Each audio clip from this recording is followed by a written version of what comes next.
both of these things. And my topic will be framed in that way. We're going to look a little bit at data. Some of it will be visual. I think visual data works better in some cases. But then also that data tells a story, and within those stories, there's micro stories that are important. And so that tends to be how I'm going to shape this presentation. Obviously, I have to acknowledge again that COVID-19 has changed the idea of the summit. When I accepted this, I thought I would be in a room full of people sharing this. Admittedly, I have a more conversational speaking style that I don't know works as well in Zoom meetings or not, but I'll proceed as best as I can. So I want to start, as Sue noted that I'm a native Kansan, and so I think that gives me a lot of knowledge, or at least emotional connection to the state. And my wife is also a native Kansan. She grew up in Great Bend, Kansas. So we know a lot about the Kansas way. Most of the time, I don't always know what that means, but I think that does shape my ideas and how I see the world. And so a couple of things as I move forward with this presentation, I will note that I will also be framing it a little bit with stories and my own identity and development. And I hope that works as we describe this, but I think it's important for us to understand how we look at the world is shaped really by how we have transgressed the world. And I know that's true for the individual communities that are part of your project, and certainly the kids. So a couple of things that are important is that I am very much shaped by my work experiences. And as Sue pointed out, my first, I'd call it sort of paraprofessional job, was working at the Kansas Children's Service League Children's Shelter when it still existed at 8th and Buchanan in Topeka. And I was an undergraduate working on my Bachelor's of Social Work at Washburn University, and I started working there. And I worked 40 hours a week. And I can tell you that those experiences have shaped me as a parent, and they also shaped my work with kids as I move forward. And a couple of things that have always stuck out, that it's the only job I ever had where I spent 40 hours a week with the kids. Literally, your entire time was there with them.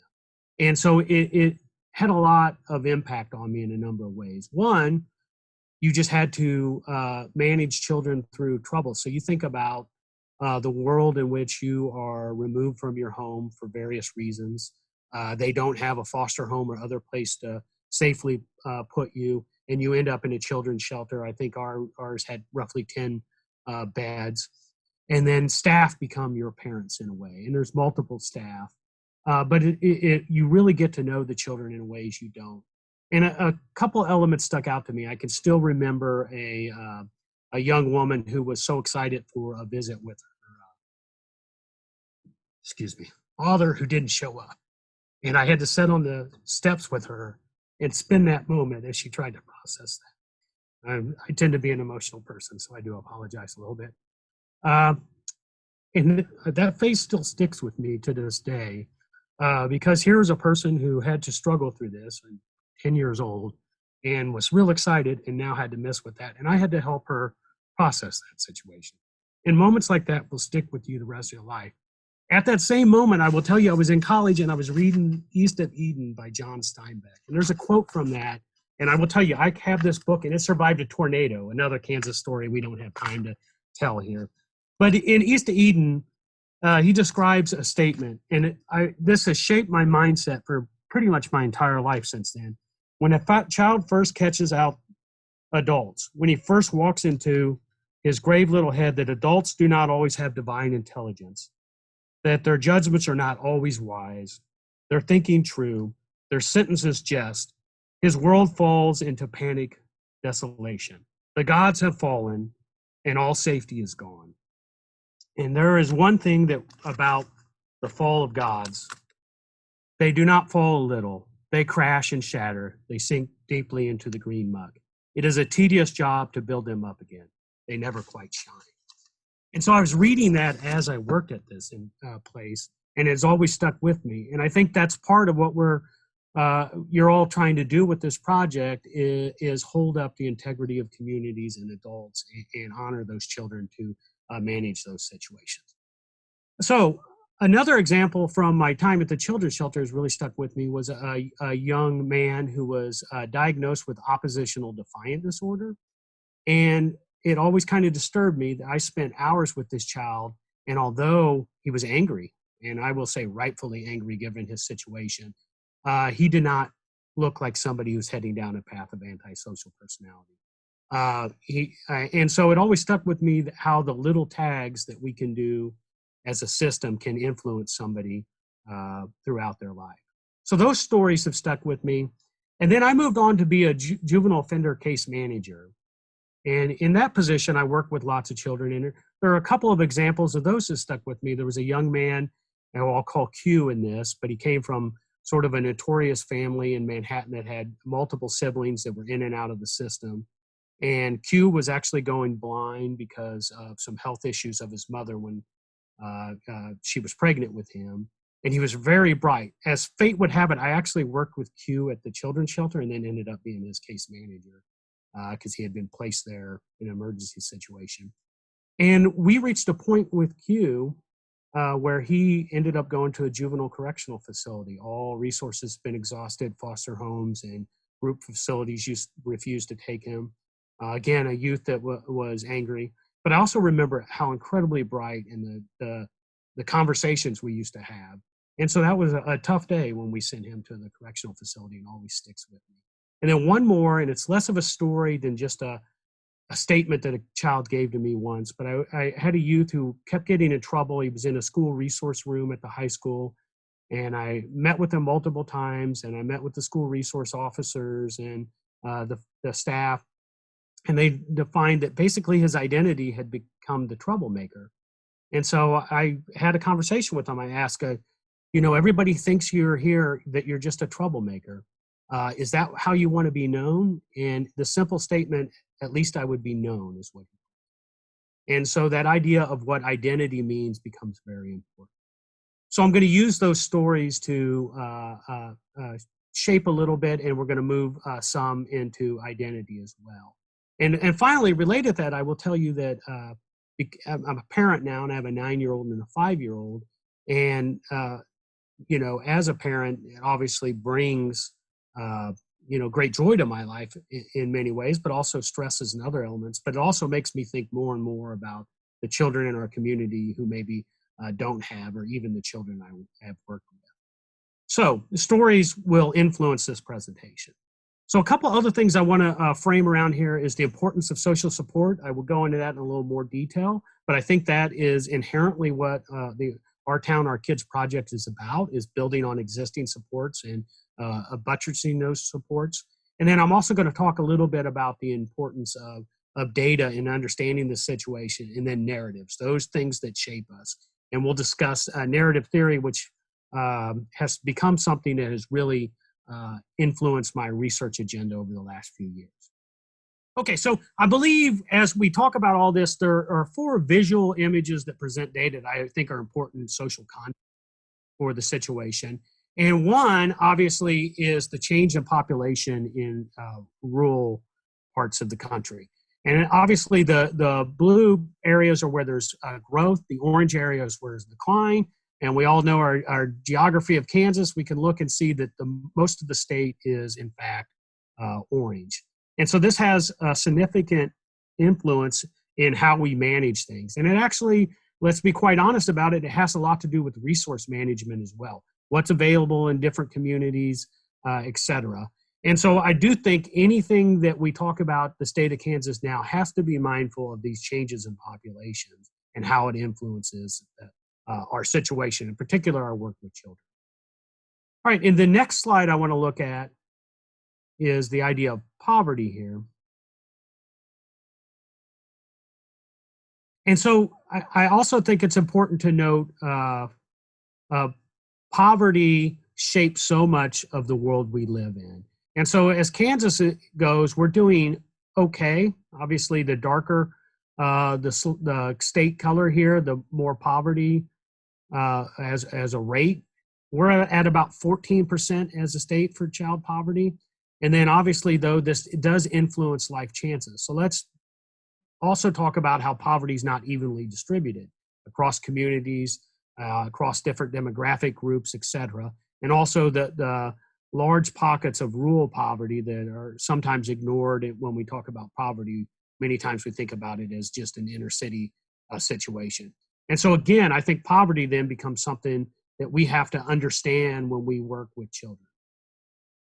All right, in the next slide we're going to look at here then is the idea of crime trends. And again, I acknowledge that most of these visual presentations are probably not new to people involved in this project, but I do think there are important elements that shape. So this is from OJJDP, and basically it's the change in juvenile criminal arrest. And again, an imperfect measure of juvenile crime, but we know they are connected. And what we can see is over time, crime has declined pretty significant. So from when I was working in the system, is probably about its peak in the late 90s to now significantly lower and trending even lower. And so obviously when we talk about our work with children, our understanding of crime, we have to acknowledge that it has shifted in a number of ways. And then finally, and I think this is maybe the heart of what the Our Town, Our Kids projects is trying to look at, is the idea of progressive ways, more supportive ways to manage children when they fall afoul of the law or when they have struggles. And so this is Evans et al. Study, and they were defining more progressive policy or less progressive policy in terms of managing juvenile offenders with the idea of not removing them from home or not incarcerating them. And as you can see, they have a 16-point scale, and I encourage you to look this up. It's a more recent article. But they look at states on this 16-point scale. And you can see, obviously, Kansas, we're about in the middle, and that seems about right to me and my own experiences with the state. But we also have to acknowledge this idea of the interaction with child is really shaped by macro, meso, and micro practices. So, for example, a law can shape a situation, but we also know that that there still has to be decisions by organizations. One community corrections organization, one judicial district may read and interpret the law different. And then there's actors, okay? The individual officer, whether they make an arrest, the prosecutor, whether they file or divert a charge, whether they use other systems available. Okay, so the next element I want to talk about then is theory. And I'm not going to go into deep details in these theories, and most of you have probably been exposed to some of these, but we also have to point to how theory shapes our understanding of working with children. And obviously, over the last 10, 20 years, the idea of adverse childhood experiences is an important one. There's, as they're known as ACEs. I'm sure all of you have read some element of content in these areas. And what it looks at is the risk of many life events like mental health or incarceration or poverty, et cetera, related to these adverse events that occur in childhood. And they can be very severe things like trauma, child abuse, witnessing domestic violence, loss of parents, et cetera, to adverse environments, exposure to drugs and alcohol and other situations. And they also have protective factors, things like knowing somebody cares about you, having people beyond your parents that you interact with who show real life affection for children. I'm going to call out my friend Janice Dinkle, who's part of this conference. She's been an honorary grandmother to my children, and they often make when the holidays come, make a cake together. And there's an example of where experiences with adults beyond parents teach children valuable parts of the world. And so I think it's important to acknowledge those. That's where a lot of our child health literature is going, and we should be aware of those as well. Okay, and then the second one is this idea of social support.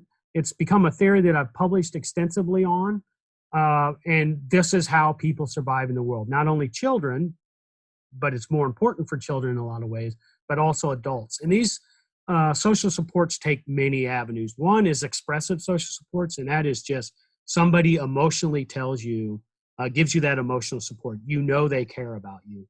And then instrumental social support, these are things you need. You need resources, money. And what works about this theory is that it's Also micro and macro level. We know that a lack of instrumental supports in a community filters down directly with children. And I have one sort of story related to that. I was working with a data set the first time I tried to publish out of this, and it didn't have what I initially thought was a really good question about social support. There was literally one question in this national data set, and it said, do you have somebody that you can rely on to support you? Something along those lines. And it was a yes or no, a binary question. Those of us who work in data, we hate binaries, right? We want degrees of things. And so I'm like, well, I'm not going to be able to use this data set. It's just awful. But then when I ran the numbers, and what I found is if you answered no to that question, your involvement with juvenile crime was off the chart. And so obviously a small percentage said no, like 8 or 9%. But their account for the reporting of violence in particular, but other crimes in that was outstanding. And then I took a step back and I said, wow, there is no more impactful binary question than do you have somebody that cares about you? And if you say no, how that impacts your life. And then I've gone on to publish using different data sets that have more involved methodology. But that's an interesting aspect of that. First, that question seemed like this is horrible. But when I took a step back, I said, oh my God, this is profound. And then obviously we acknowledge that there are community risk factors, community pockets of poverty, substance abuse, decaying infrastructure that are important. And then that brings us to challenges of rural communities. One of the things when you drive through smaller communities in the state now, you can see elements of declining infrastructure, different downtowns. But we also have to now realize with those challenges to rural communities, there's incredible strength in these communities. And I think this is what your work is all tapping into. And then with that, in those strengths, we have to build upon rural community. And one more note of that, I realized that the COVID-19 has brought some of this to greater attention. We're talking more about the lack of resources in rural communities. We already knew, or most of us knew about the declining healthcare infrastructure in rural communities, closing hospitals, et cetera. But I think at least this brought this more to the forefront now. And with the crisis, there might be opportunity in that. Okay, so the next area I want to talk then about is narrative.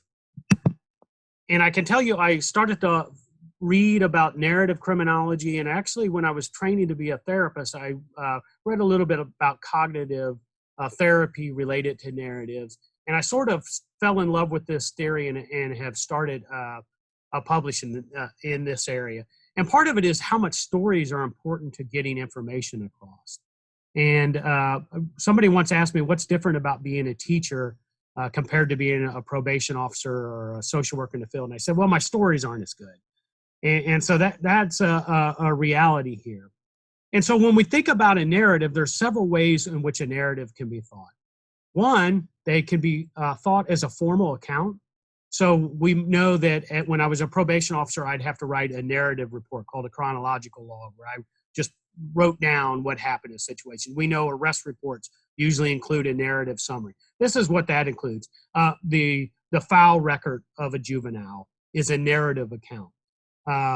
Then narratives are interpretations of events. So think about throughout our life, we have events to come, but we start to develop a narrative around that. When I teach this to my social work students, the example I give, and they all sort of get a chuckle, is the idea of your first relationship as a child, or your first romantic relationship, boyfriend, girlfriend, et cetera, right? It becomes so meaningful to our lives at 15 or 16, but even by the time we're 21, we realize, oh, maybe that wasn't the most important relationship of my life. But if something happens and one of those relationships break off, at that time it has deep meaning. But over time in our lives, we develop a narrative account of who we become based on different relationships. And then maybe a more important one for our subject is narrative shapes behavior. And this goes back to that story about the young man who said, at least I would be known as something. And that is when you take on a narrative identity. So we all probably know somebody who was, the smart aleck in school growing up, or somebody who took on the trouble identity.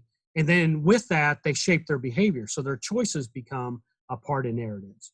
And one thing that's really important to point out in all of this is narrative need not be factual to have an impact. We all know that the first type of narratives that we think would be most factual, a police report, etc., have flaws. Innocent people have gone to prison and cases have been overturned. So narratives are important in that way, and they really shape. But I'm also interested, and I think this gets at the heart of the Our Town model, is intergenerational narratives. And so I'm going to talk a little bit about that now. And so I want to look at this quote and how our identity is shaped by intergenerational narratives. And its findings point to the critical importance of placing one's own life in the context of family history that provides a framework for understanding oneself as a member of family and extends before one's birth and provides a stage on which one's individual life is played out. One's own story is embedded in the stories of others in past and present. And so furthermore, we're going to look a little bit at family narratives and how this identity shapes. And I'm going to frame it a little bit even with my own family story. And so coming up here is a picture of me and my brothers. Okay, so obviously handsome young men right there. So if you're wanting to know who I am, I'm the really sort of blonde-haired kid. I don't know where that blonde hair went. Now it's all starting to turn gray. But this is myself and my 4 brothers. And so you could think anybody could pull up their own family and start to see how their own identity was shaped within a family context. And so just as a side note, I'm going to use a couple of examples of how intergenerational elements shape family identity, and now that process is even transmitting to my children. But all my brothers and I watch our parents go to college as non-traditional students. So my father was laid off by the GM plant in Kansas City in the 70s, and he went back to start a degree in computer programming. And then my mother followed and started to get a bachelor's of social work and then a master's of social work. And we actually lived through watching the value and the struggle and everything that went involved with it. My point is how it then intergenerationally shapes us is that every one of my brothers now has at least a master's degree. Obviously, I have a PhD. My brother Ron, the one in the middle with the really big glasses, he has a law degree, and he claims that as a Juris Doctorate. And we say only lawyers count that as a doctorate. But and then my brother Frank on the far left has a theological doctorate, and he's a priest.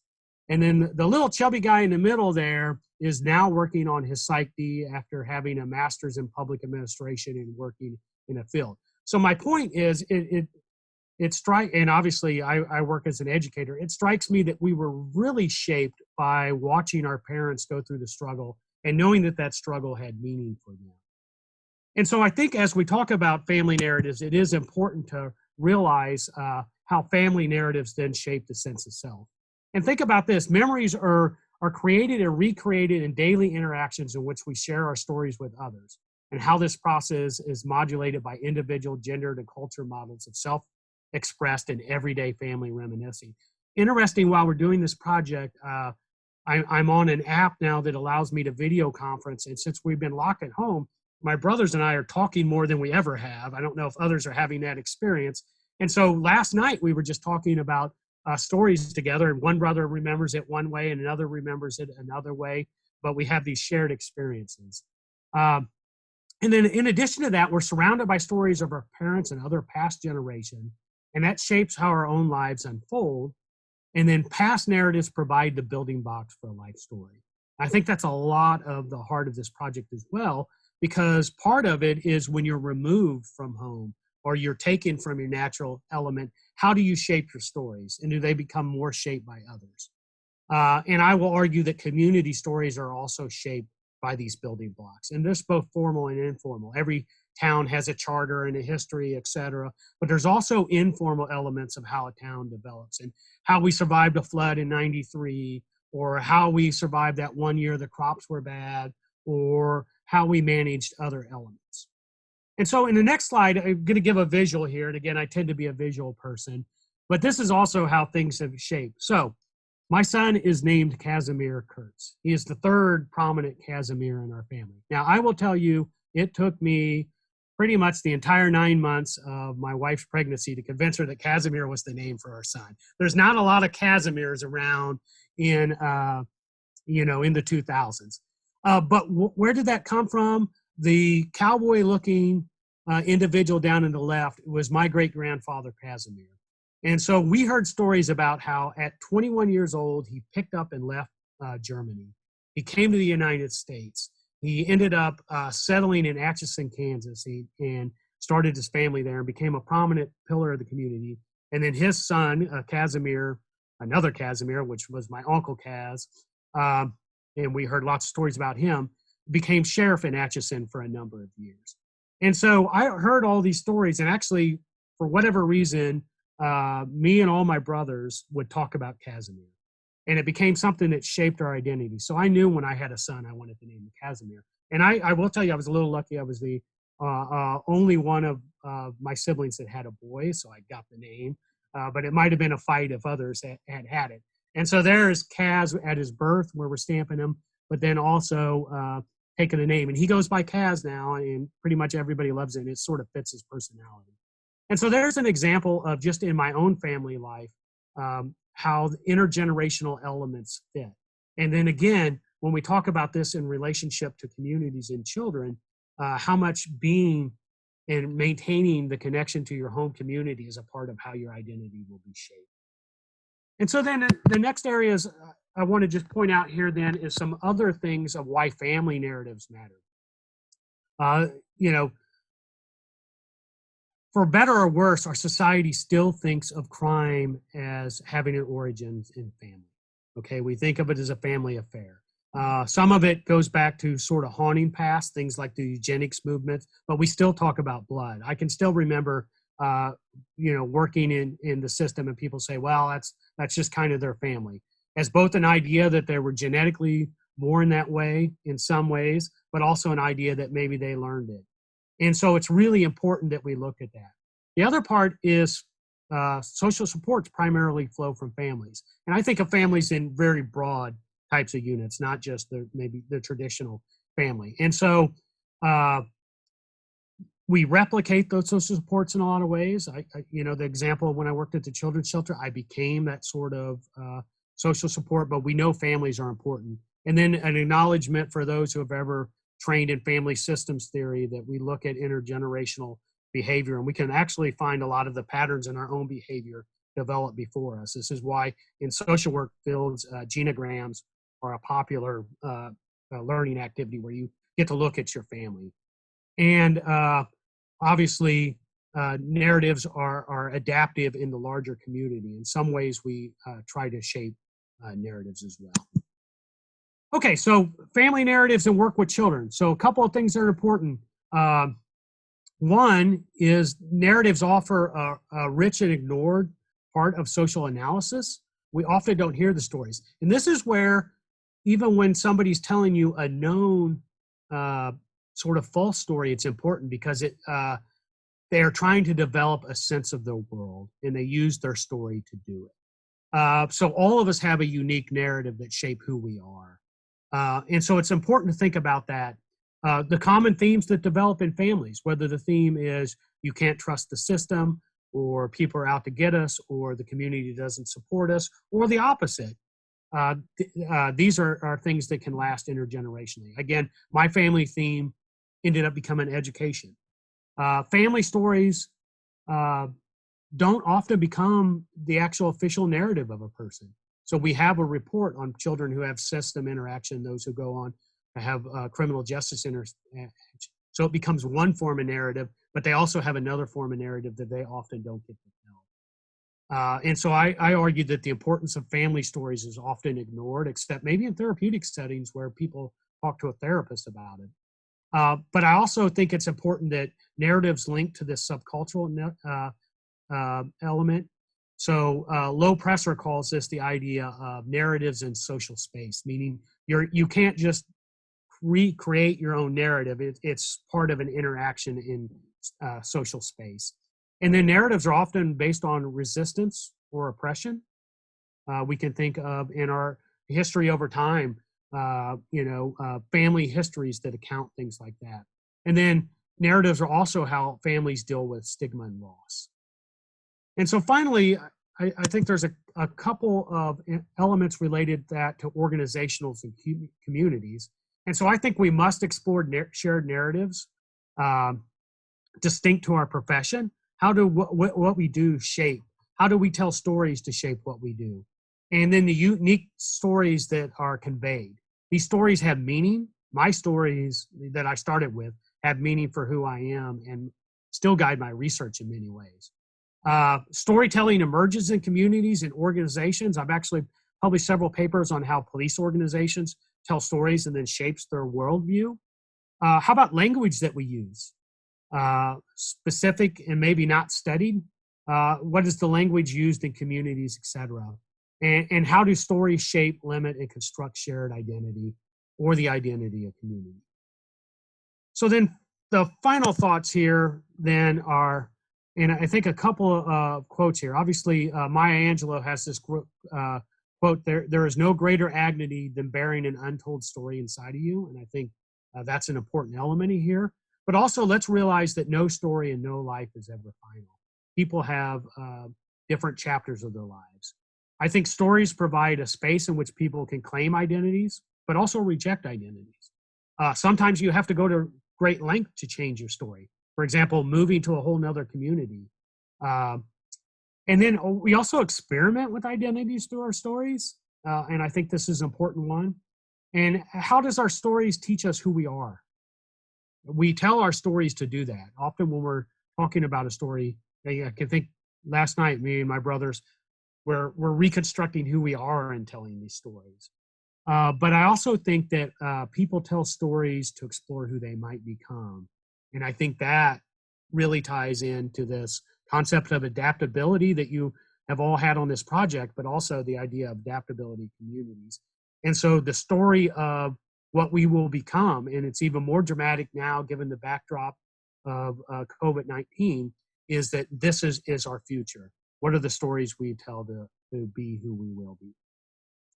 All right, well, thank you all. And again, I'm open for questions and comments. And I know I rambled through a lot there, but I hope I was able to convey what I wanted to.